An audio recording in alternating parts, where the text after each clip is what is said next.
তো এই তো আমরা বাসায় অলরেডি চলে আসছি। আপনাদের ভাই ভিতরে গেল, আমার কার পার্কিং করা শেষ। এখন আমিও নেমে যাব। এই যে কার বন্ধ করে নিলাম, উইন্ডো টোয়েন্ডো সব ক্লোজ করে দিলাম। এখন জাস্ট নেমে যাব। চলে আসছি, কার লক করে দেই। সামনে একটা পয়সা করতেছে, ওই দেখেন। এখন আমাদের বাসার সামনেও পয়সা করতে হবে। এই যে কার পার্কিং করা শেষ। ও বাবারি, স্লিপারি হয়ে আছে দেখছেন? এই যে রাস্তা পুরা স্লিপারি। এই যে আমার বাসার সামনে শুধু আইস আর আইস। এখন এগুলা ক্লিন করতে হবে। দেখেন এই যে মানুষ হাঁটছে তো, এই জন্য শুধু পায়ের ছাপ আর পায়ের ছাপ। ওই দেখেন সামনে আরেকটা বাসার সামনে আন্টি পয়সা করতেছে, দেখছেন? দেখাই চুপ করে। ওই যে দেখেন, এই যে সবাই সবার বাসার সামনে পয়সা করতেছে। এই যে সবাই সবার বাসার সামনে পয়সা করতেছে। তো আইস পয়সা করার বেলচা আনতে হবে। এই দেখেন আমার গার্ডেনে যাওয়ার রাস্তার কি অবস্থা। তো গার্ডেনের মধ্যে বেলচাগুলো রাখা আইস পয়সা করার। তো আমি ওইগুলো নিতে আসছি। আপনাদের ভাইয়া ড্রেসটাই করতে গেছে। ও মাই গড, এই তো আমার গার্ডেনে বেলচাগুলো রাখা, যেগুলো দিয়ে আইস পয়সা করবো। আল্লাহ, আমার চেয়ার টেয়ার পরে বাতাসে কি অবস্থা দেখেন। এই যে বেলচাগুলো নিতে হবে, যেগুলো দিয়ে আইস পয়সা করবো।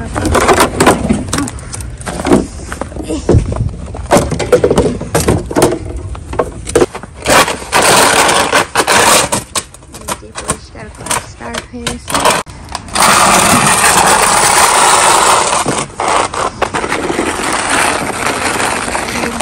পরিষ্কার করতে হবে। এখানে আমি ঢং করে একটু পয়সা করার অভিনয় করতেছি। আমি তো এগুলো পারি না, একটু অভিনয় করে আবার আপনাদের ভাইয়াকে দিয়ে দিছি। মানে আমি তো পারি না, তারপর ট্রাই করি, আমার ভালো লাগে। আমি বলি আমাকে একটু দাও, আমাকে একটু দাও। সে আমাকে দিতে চায় না, বলে যে পারবা না পারবা না। তারপর আমি নিয়ে আপনাদের সাথে শেয়ার করার জন্য একটু ট্রাই করলাম। সে আমার জামাই কি করতে হইতেছে দেখতেছেন? তো যাই হোক, আপনাদের ভাইয়া সুন্দর করে পয়সা করতেছে। সাথে থাকেন, দেখতে থাকেন।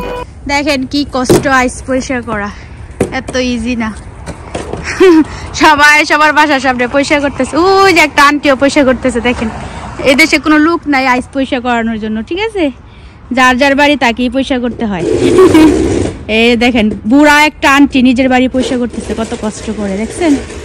এদেশে আপনার আইস পয়সা করানোর জন্য কোনো লোক পাবেন না, আপনারটা আপনাকেই করতে হবে।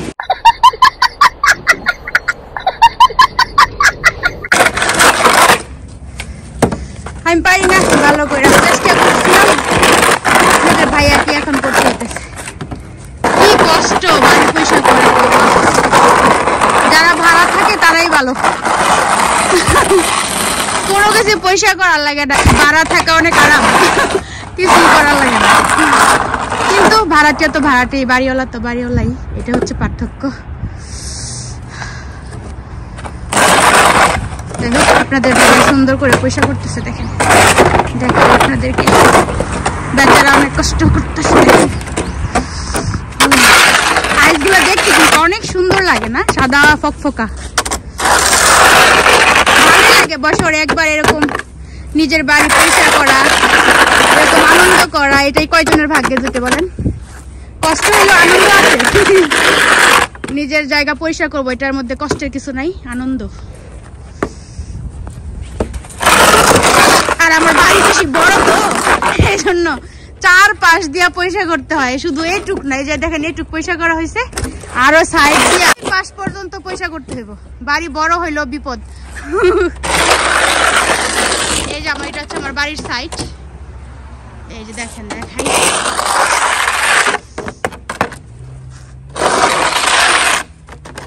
বাইরের থেকে এসে আমরা আইস পয়সা করা স্টার্ট করে দিছি। আমার বাড়ির সাইড, পুরা সাইড, বাসার পুরা সাইডটাই পয়সা করতে হবে। করতেছে মাফলার দিয়া মুখ টুক ঢাইকা নিচ্ছে, ঠান্ডা লাগবে এই জন্য। এগুলো হচ্ছে সল্ট। আইস ক্লিন করার পর এই সল্টটা ছিটিয়ে দিলে আর স্লিপারি হয় না, আইসগুলো গলে যায়। তো আপনাদের ভাই এখন ওইটাই করতেছে। আইস ক্লিন করার পর তো এই তো ফাইনালি আমার আজকে রান্না বান্না শেষ। আজকে সব আমার গার্ডেনের জিনিসপত্র রান্না করছি, যেগুলো আমি সংরক্ষণ করে রাখছিলাম ফ্রিজের মধ্যে। এই যে দেখেন এখানে আমার গার্ডেনের বেগুন দিয়ে বড় বড় চিংড়ি মাছ দিয়ে, চিংড়ি মাছগুলো অনেক বড় ছিল সেজন্য একটু কেটে নিয়েছি যদি সেদ্ধ না হয় সেজন্য। তো যাই হোক, চিংড়ি মাছ দিয়ে ধনিয়া পাতা দিয়ে মজা করে বেগুন ভাজি করছি। এখানে রাইস রান্না করা শেষ। এখানে আমার গার্ডেনের মিষ্টি কুমড়া একটা ধনিয়া পাতা দিয়ে মজা করে রান্না করে নিছি। এটা আমার গার্ডেনের করলা সংরক্ষণ করে রাখছিলাম। আমার গার্ডেনের সবজি তো এখন শেষ, এখন তো গার্ডেনে কোনো সবজি নাই, সবাই জানেন শীত চলে আসছে। তো এগুলো আমি সব আমার ডিপ ফ্রিজে সংরক্ষণ করে রাখছিলাম, আমার গার্ডেনের ভেজিটেবলস। তো সেগুলোই আজকে সব রান্না করলাম, আজকে সব ভেজিটেবলস। আর বাচ্চাদের জন্য ফ্রিজে চিকেন রান্না করা আছে, এই জন্য আর সমস্যা নেই। আর ডাল আছে, বাচ্চারা খাবে চিকেন দিয়ে ডাল দিয়ে। আর আপনাদের ভাইয়ার আর আমার জন্য হচ্ছে এগুলা।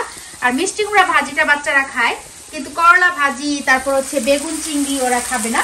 তো ওদের জন্য ফ্রিজে চিকেন রান্না করা আছে, ডাল রান্না করা আছে, ওদেরকে ওইগুলো গরম করে দিব। তো এই তো আজকে জাস্ট সব সবজি রান্না করছি আর রাইস রান্না করছি। আপনাদের ভাইয়ার আজকে সব পছন্দের খাবার, বিশেষ করে করলা ভাজি আর হচ্ছে বেগুন দিয়ে চিংড়ি মাছ, এটা আপনাদের ভাইয়ার খুবই পছন্দের খাবার। তো আজকে সবই সবজি রান্না করলাম।